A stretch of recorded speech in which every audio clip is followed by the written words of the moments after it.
Hey guys, so today we're upgrading that with this 350Z stuff. I'm going to put in.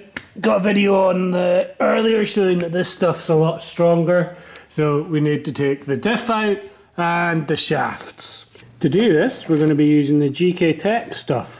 So they have different bushes that offset the hole, so you can fit this into the S14 rear subframe, and then this is another one that sits in the back. So the first thing we do is take the shafts out. So I need to undo that big nut to 36mm, and then just work round there. So I believe these are all just 12mm. So there's normally a wee split pin in there that you need to take off, but I've taken it off already. So just get a rattle gun on it, off she comes. For these I normally just use like one of these wee ratchet socket spanners even, and then another just spanner on the side, and then just go around them. This will be in gear, and then I need to go on, take it out of gear, spin the diff round, and then just work your way around them. So these nuts on the front of the diff are 14s. So what I've done is, with this is a wee spanner, and I've filed it down so it's a bit thinner, and that's just so I can just slide it in on here. Before you couldn't get it in, that just means you can get it in. Now you get a nice solid grab on that, so you can unloosen it off. I rounded one before just trying to do it this way around, and I've ended up having to cut it out, so I'm going to find another bolt.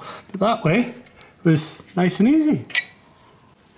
So to get the drive shafts out, just pry them apart, and then you just want to wiggle, get a pry bar in there, kind of push the drive shaft out, and the drive shaft, push it over into this area, and then just slide it out.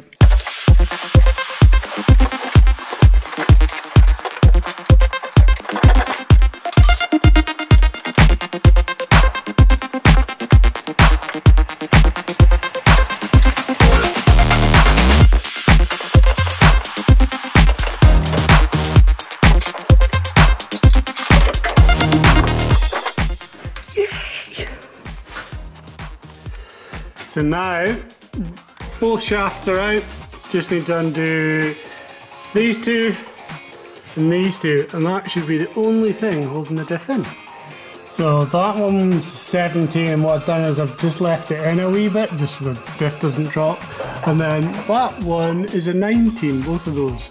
So what I'm going to do now is just pry this off to get it out of the way, and then just undo that, and I can just take the diff out.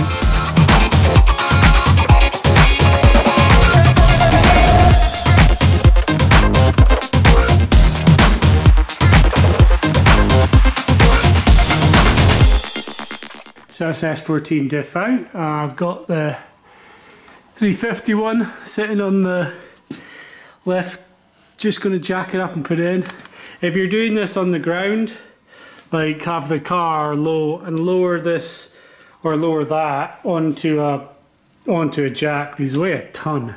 So you just can't, well, unless you're built like a brick shit house, which I definitely am not.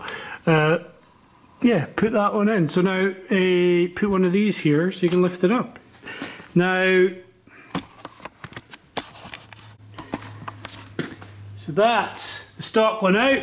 Here's the 351 on my left. Like, I couldn't catch that. I need a lift to be able to do it. If you're on the ground, you could just like jack it up or jack them out with a jack and then put them back in, but I doubt you'll be able to lift that yourself. Maybe you got some mates, it might be alright, but I'm here by myself. So when you're putting it in, you're going to need to put this one on the back first. You're going to want to put it like that. So you've got that, the dimple, or facing there. So then, when you come to tighten it up, that's going to go in on there. So now you need to get that out of there. So just a little, and she'll pop out. So it's out. I'm leaving this one in case I do want to go back to the regular 200 diff, because the diff I've got is a 3.9, so this is a 3.5. So there's going to be different ratio, longer gearing, and I want to be able to relatively quickly swap them out just to see if I want to go back to that. I think this is what I need, but I'm just going to leave that in case I do want to go back to it. So next thing to do is I'm just going to jack this up into place and kind of get it roughly in position, and then see about putting these bushings in place. Been round all the bushes just to kind of make it so it's easy to get in. See this? This is my die grinder. I've just got like some sandpaper and I just ran it around the inside of this bush just to be able to get it in. Still had to hit it with a hammer, just put a bit of wood over and tapped it in. Just made it fit a bit easier because I didn't want to take all this out and use some big press to get it in. So that's her in. Right, a couple of things to note. When getting a drive shaft in here, you're going to need to remove the diff. It was a nightmare trying to get it in through there, and in the end, like in a 5-minute rule, if you've got to change a drive shaft, the diff's got to come out in that subframe. Maybe if you know a way that you can do it without removing the diff, like put it in the comments because I'd love to know, but I couldn't find a way.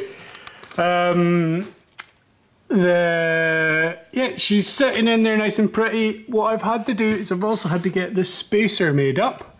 And I'm just about to finish tightening up some bolts. These are like some BMW, I believe they're, I think they're axle or drive shaft bolts. They fitted quite nicely. And the size of that spacer is here. So I've got like 105 is the outside diameter, 50mm inside diameter, and then it's the same spacing as what you have on your S14. So I've got that at 58mm, and then it's 18mm thick. Now the other thing, just for lining that up, you then have to re-drill your diff. So I've offset it, so I've got like 45 degrees to the old holes, and then just drilled them out to the same size as, I drilled them out to the same size as these ones. So hopefully that's strong enough. So just a wee tip for installing this. What I've done is taken like a 36mm socket and just put some tape around it. And then that means it fits snugly in there. And then it's just about the right size. So you put it all the way through. Hang on. Quite difficult to do, so you got a little bit of it through like that, and then it fits inside the diff, and then you can line it up on there, and then you've got it perfectly lined up. So then what I did was I clamped that in place and then drilled through, and then also because you've got like the deeper holes here, when you're putting the drill in, you get a nice straight drill. Like starting with a tiny one like a 3mm, then like to I think I went 3.5, then 8mm I think I went up to. So that was just a wee means you get all your holes nice and lined up. So because I've having to use different bolts and not the right size, and they've got a different head on them, they don't quite fit in. So what I've done is just taken a wee, like sanded a wee edge off there. So now when I put them in, it'll sit all the way down. Install done. Took ages, if I'm honest, because I had to end up doing, because I took apart the rear as well, like to get, I need to extend the track width a wee bit, just so there's enough wiggle in the drive shafts. And it was like, because I had that apart, I started doing alignment, and that took me days and days. But it's done. So give it a subscribe. Next video I'm going to have out will hopefully be me testing this. So we're going to find out if that diff holds up and if those drive shafts or what the next weakest link is. So, right, give me a subscribe and thanks for watching, guys, and we'll see you soon. Bye-bye.